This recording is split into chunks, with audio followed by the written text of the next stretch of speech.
Good morning, everybody. Orin J here with another War of the Visions video, and today we are going to talk about the Final Fantasy VI weapons. Since this is kind of a down week, it'd be a good week to farm these up. I'm going to show you which versions of the weapons I'm building or I recommend you build, and we're going to take a look at Celes Sword in particular. I'm going to jump into a fight and show you exactly how that 15% HP buff at the start of a battle works, and why it's a pretty good thing to have on tanks, even if it costs you a little bit of damage. Anyway, I'll show you exactly how that works. Now, before we get into talking about these weapons, I want to do a thank you to everyone who is a member on the YouTube channel. If you don't know what this is, being a member on the YouTube channel is essentially the same as subscribing on Twitch, just YouTube doesn't advertise it, nobody knows about it. Still, for the length of my 10 years as a content creator, I've had some people like Merlo, Renato, Zalk, Luke, Steinway.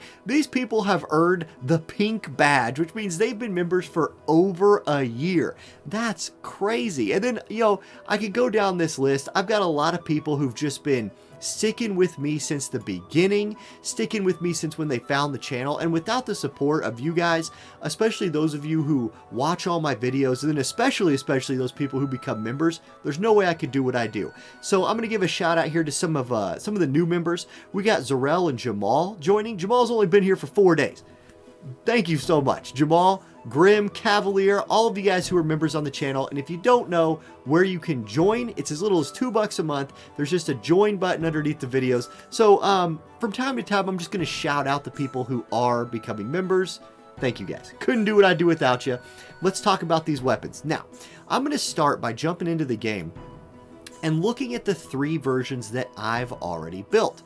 Luckily, we can actually, the filter function in this game, by the way, is not any good. I would really like that to get updated, but we can go to weapons and sort by new. So I have a Terras Sword, a Lox Dagger, and a Celes Sword.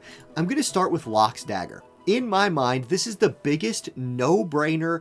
Everyone should build at least one of these in this event. It has a lot to do with how bad the other daggers are and how inaccessible the other daggers are in the game.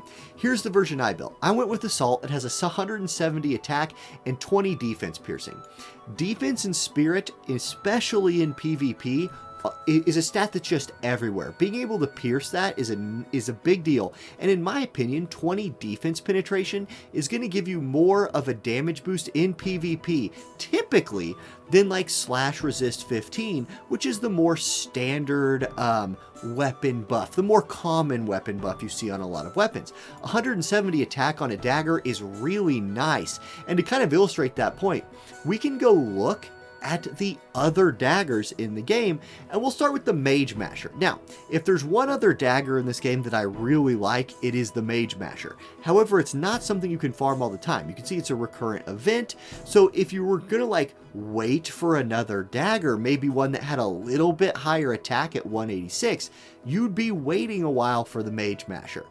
It has slash attack 15, which I do think is particularly, it's not bad. That's the standard MR weapon buff.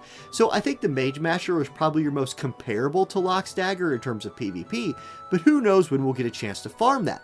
If you look at the other ones, the main Gouge, this is one that you have to buy the recipe from the general shop. So I already hate it for that reason, right? Like refreshing the shop to get recipes is a huge drag. And then 126 attack is the Assault version. That's pretty low. There is a really cool Dodge version that has 20 evade. Okay. And I think there was a time in this game before we had a lot of better evasion gear that this might have been a really good option for somebody like Venera, but the attack on it is 88. Like, isn't your goal to kill people with your dagger units? 88 attack is a hindrance to that goal. So I don't really like the main Gouge anymore. And then if we get to the ones you can farm all the time, the Mithril Dagger, I mean, I guess you could build the 22 accuracy version, but you either have 69, lol, attack or 48 or 55. Like, these attack numbers just suck. And then slash attack 13, I mean, that's not great. You have the regular dagger, which has the assault version of attack type 60. Again, I guess you'd build the accuracy version.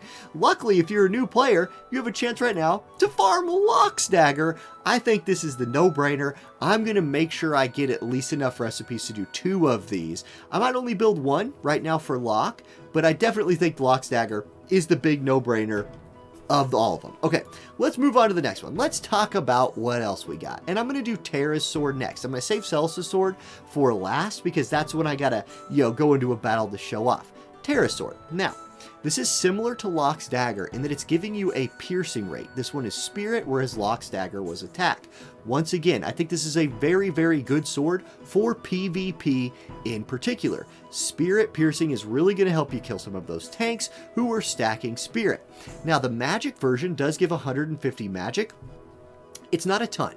It's not a boatload of magic, but 150 will help you, especially since a lot of your magic sword users might have a heal or something they like to do, so the more magic, the better. If we were going to compare Terras Sword to some of the other swords in the game, the other magic swords in the game, who would want Terras Sword and who wouldn't? Well, if you're a light unit, you have a really interesting option with Starlight Elena's TMR if you have been able to do her bingo board. I think this is one of the best magic swords in the game. Honestly, it has agility on it, it has some accuracy, evade, crit, 182 magic is a nice number, and then if you're a light unit, light attack 10 slash attack 10. So I think you're going to get pretty comparable damage from the passive effect as you would to Spirit Penetration 20, and it would be obviously even better against units who aren't using Spirit, right? Okay, so I think this is a great option. The drawback here, the only way to get this is you had to have pulled Starlight Elena and done her bingo board. So if you have this, maybe it does lower your priority for Terras Sword a little bit. Then there's the Engine Blade that has some decent hybrid options. The Engine Blade is actually a attack and magic sword made for Noctis, who likes both attack and magic. It has slash resistance pin 20, which I think is very, very nice. And then the critical version has 124 magic and 10 crit rate. I definitely built one of these. This is a really interesting piece of gear. You would need to play, though, during an Noctis's event, right? An FF4 event to farm this, so it might not be an option for most people. There's the reoccurring event sword, the Lohengrin. Again, reoccurring event, so the event has to be going for you to farm it. It does have a 162 magic version, which is 12 more magic than Terras Sword, but it has the slash attack 15 plus 5, which, again, if you're fighting people who have any spirit, I think you're going to get more value from the Spirit 20 penetration from Terras Sword. And then there's the really interesting Sleep Blade from the recurrent event. The magic version, 126 magic's a little low, but you do get this cool chance to inflict sleep with an auto attack and slash attack 15. This is a weapon that, besides just looking really unique, for tanks especially, has the added benefit of when your tank's just sitting there trading hits because both tanks are still alive and out of AP, you have a chance of putting them to sleep so they miss a turn. It's pretty neat, but overall, I think you could see Terras Sword at 150 magic with Spirit Penetration is going to be one of your better PvP options, in my opinion.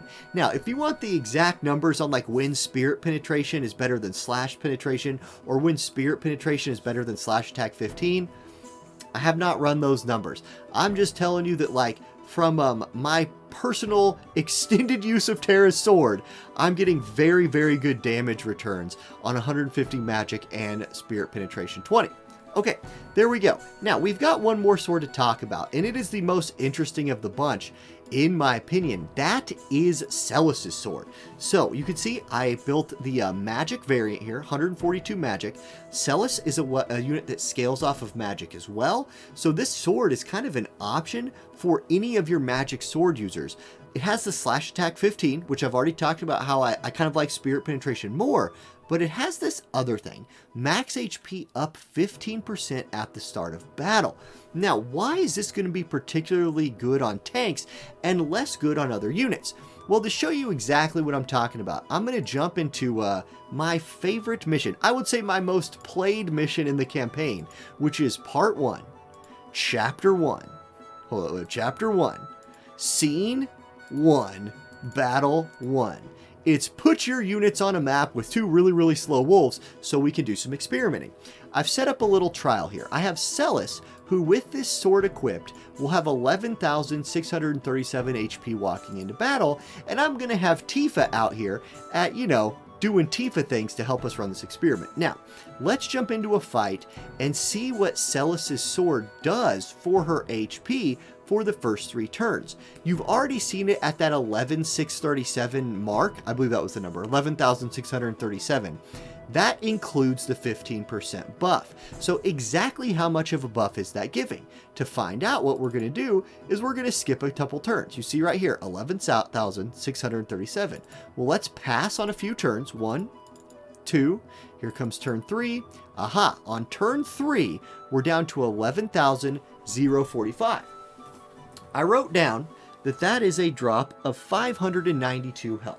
So that 15% buff is 15%, and we're going to go ahead and kill the wolves, of your base HP. If base HP is your HP before your like unit board stats are applied, it's basically if you leveled up a unit to level 120 and just said, there you go.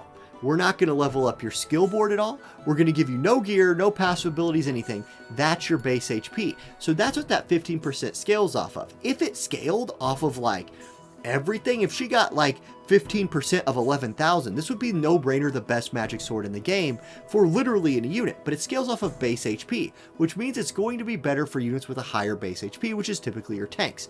Now, that's not the only story here, because on the surface, you're like, wait, like an extra 600-ish HP for the first 3 turns, and then it goes away. What does that even matter? Let me show you how it works in practice, because your tank is going to get hit. That's the whole point of the tank. And a tank like Celes, she has a way of negating the first few magic effects, but the enemy tank's probably going to hit her with an auto attack or a taunting blade, something like that. So let's show you how this HP works if you get hit. I'm going to have Tifa punch Celes. So she's going to hit Celes, boom, here she goes, punch, 2175. What does that take Celes' HP down to? 9,462. Now the thing is, that would be under 8,000 if she didn't have that HP from the sword. It essentially works as a shield, because if we skip the 3 turns, there's 1, there's 2, 9,462, and that's 3. She's still at 9,462. Notice how that 600-ish HP did not fall off after the 3rd turn. It's because it was consumed by Tifa's attack. So the way to think about the buff on that sword, and I'll have her go ahead and kill these wolves again, is think of it as an initial shield, a 3-turn HP shield. So that's going to scale up. And again, you're like, well, that's only 600 HP. Like, who cares about that? Well, again, on your tanks who have defense, who have spirit, who have a bunch of resists, they're getting a lot of mileage out of that 600 HP. And there's a lot of times in a fight where if your tank could tank 1 more turn because maybe they just died to something and you're like, man, if they just had 1 more turn of tanking, my DPS unit would have survived and won the fight. 600 HP on your Celes could be the difference between making or breaking that. And with the magic variant of this sword having 142 magic, plus it has slash attack up 15 still, it is helping your damage out a lot. And I particularly love this sword on your magic scaling tanks. And there you go. So those are the 3 versions I've built. That's a look at those pieces of gear. Again, I highly recommend building multiple locks daggers, especially if you're new, because we are short for good daggers in this game. When it comes to swords, we have a plethora of magic swords in this game. But right now you do have access to Terras Sword, which I think will be very, very good in PvE. And you have access to Celes' sword with that little shield on it that I think for any tank, especially ones that scale off of magic, could be really useful. All right, guys, that's the video today. Thank you for watching, and I'll catch you next time. Peace.